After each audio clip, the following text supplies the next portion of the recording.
అందరికీ నమస్కారం. 151 సీట్లు వచ్చాయన్న వెర్రవీగిన జగన్మోహన్ రెడ్డికి శృంగభంగం అయింది. 11 సీట్లకి పరిమితం అవుతాం ఒక దెబ్బ అయితే, ఇప్పుడు జడ్పీటీసీ ఎన్నికలు జగన్మోహన్ రెడ్డికి మూలిగే నక్క మీద తాటికాయ పడ్డట్టు అయింది.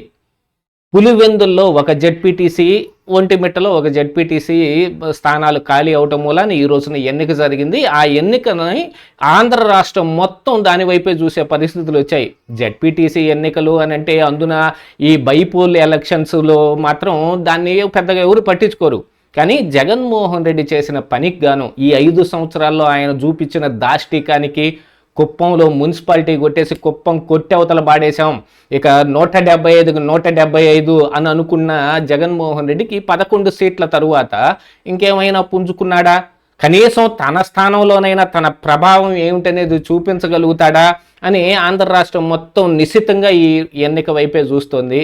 అక్కడ ఎలక్షన్ ఏదో రకంగా అపభ్రంశం చెందాలని వైఎస్ఆర్ కాంగ్రెస్ పార్టీ విపరీతమైన కృషి చేసింది. ఎందుకంటే 30 సంవత్సరాలుగా అక్కడ ఎలక్షనే లేదు. ఎలక్షన్ లేకుండా ఏ కార్యక్రమాన్ని జగన్మోహన్ రెడ్డి అయితే అక్కడ పులివెందుల, కడప జిల్లా అక్కడ చేయగలుగుతాడో దాన్ని రాష్ట్రం అంతా కూడా చూపించాడు. నామినేషన్లు కూడా వేయనీయకుండా ఏకగ్రీవంగా ఎన్నికలు జరగటానికి గత ఈ వైఎస్ఆర్ కాంగ్రెస్ పార్టీ పాలనలో ఏ రకంగా చేశారనేది చూసాం. కానీ ఇప్పుడు కూటమి వచ్చిన తర్వాత అక్కడ ఖచ్చితంగా ఎన్నిక పెట్టి తీరాల్సిందేనని ఎన్నిక దిశగా వీళ్ళు ప్రయాణం చేశారు. కాకపోతే ఇక్కడ జగన్మోహన్ రెడ్డికి తామేంటో చూపించాలి, కుప్పంలో చేసిన పనికి టిట్ ఫర్ ట్యాట్ చెయ్యాలి అనే దాంతో వీళ్ళు కూడా ఎక్కువ మోర్ కాన్సన్ట్రేటెడ్గా పులివెందుల్లో, ఒంటిమిట్టలో ఒకవేళ అటు ఇటు అయినప్పటికీ కూడా పులివెందుల్లో ఖచ్చితంగా జగన్మోహన్ రెడ్డికి శృంగభంగం కలగాల్సిందే అన్నట్టుగా పనిచేశారు.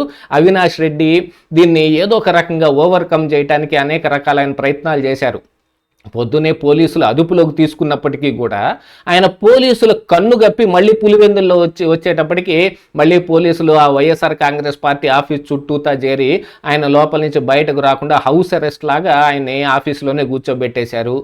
ఈ ఎన్నికల సందర్భంగానే అనుకుంటాను మరి భాస్కర్ రెడ్డి తన ప్రభావం చూపించడానికి, ఎందుకంటే లెక్కర కుంభకోణంలో తమ పాత్ర లేకపోతే ఎలా బాగుంటుంది అని భాస్కర్ రెడ్డి తన అనుచరుల చేత ఎవరెవరైతే ఈ డిస్టిలరీస్ వాళ్ళు ఉన్నారో వాళ్ళు ఈ వీళ్ళకి ఇవ్వాల్సిన కమిషన్లకు ఒప్పుకుంటారో వాళ్ళందరికీ సరే తీసి పక్కన పెడితే, ఒప్పుకొని వాళ్ళందరినీ బెదిరించడానికి గన్నులిచ్చి తన మనుషుల్ని పంపించినంత పాత్రని ఇప్పుడు భాస్కర్ రెడ్డి పోషించాడనేది కూడా బయటకు వస్తుంది.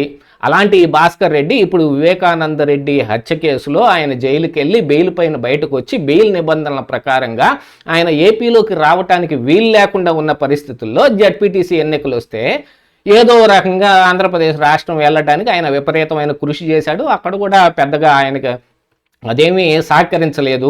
కోర్టు దాకా వెళ్ళి ఈ సడలింపు ఇవ్వండి కోరుకున్నా కూడా సడలింపు రాలేదు. ఇక దాంతోపాటుగా ఇప్పుడు టీడీపీ అధికారంలో ఉంది కాబట్టి జగన్మోహన్ రెడ్డి చేసిన పనినే ఆయనకి తిరిపి చూపిస్తే తామేంటో తెలుస్తుందని మరి వాళ్ళు అక్కడ మేనేజ్మెంట్ కానివ్వండి, అధికారాన్ని ఉపయోగించి చేసే మేనేజ్మెంట్ కొంత ఉంటుంది, మరి బూత్ లెవెల్లో చేసే మేనేజ్మెంట్ కొంత ఉంటుంది. లోకల్గా బీటెక్ రవి కూడా ఇప్పుడు ఇది ప్రతిష్టాత్మకంగా తీసుకోవాలి. ఎందుకంటే ఆయన భార్య నిలబడింది కాబట్టి. ఆయన భార్య నిలబడకపోయినప్పటికీ కూడా బీటెక్ రవి కనీసం తమ సమయం వచ్చినప్పుడన్నా తమ ప్రభావం ఏంటనే చూపించుకోవాల్సిన అవసరం ఆయన మీద ఉంటుంది కదా. దానికి గాను ఆయన కూడా విపరీతంగా కృషి చేశాడు. దాదాపుగా ఇప్పుడు జరిగిన ఎన్నిక సజావుగా అక్కడక్కడ బైఠాయింపులో చిన్న చిన్న ఘర్షణలతోటి బయటపడినప్పటికీ గాను ఎన్నికైతే సజావుగా జరిగింది. ప్రజలు వచ్చి ఓట్లేశారు. ఆ ప్రజలు ఓట్లేస్తే దాదాపుగా వైసీపీయే గెలుస్తుంది అని టీడీపీకి తెలిసినప్పటికీ కూడా వీళ్ళు కూడా కొంత మేనేజ్మెంట్ ఏదైతే జగన్మోహన్ రెడ్డి చేయగలిగాడో అలాంటి మేనేజ్మెంట్ని వీళ్ళు కూడా చేయగలిగారు అనేది ఇప్పుడు కొంతమంది విశ్లేషకులు కూడా విశ్లేషిస్తూ ఉన్నారు. అంటే ఇప్పుడు మరి ఈ జడ్పీటీసీ పులివెందుల జడ్పీటీసీ ఎన్నికలో వైసీపీ నష్టం జరిగిందనుకోండి, ఇక జగన్మోహన్ రెడ్డిని కాపాడేవాడు ఉండడు. వైఎస్ఆర్ కాంగ్రెస్ పార్టీ మొత్తం కుదేలైపోతుంది. అందులో జగన్మోహన్ రెడ్డి అంత వీరుడు ఎంత సూర్యుడు అనుకునే వాళ్ళందరూ కనీసం పులివెందుల్లో ఒక ఎలక్షన్ జరిగితే కూడా అధికారం లేకపోయినా ఆయన ఏం చేయలేడు. అధికారంలో ఉంటే దాన్ని ఉపయోగించుకొని ఏదో ఒకటి చేస్తాడు తప్ప మిగతా అప్పుడు ఏం చెయ్యలేడు అనేది బయటపడిపోతుంది. అంటే జగన్మోహన్ రెడ్డి బలం ఎంత అనేది తేట తెల్లం అయిపోతుంది. అందుకనే ఇప్పుడు టీడీపీ ప్రతిష్టాత్మకంగా తీసుకుంది.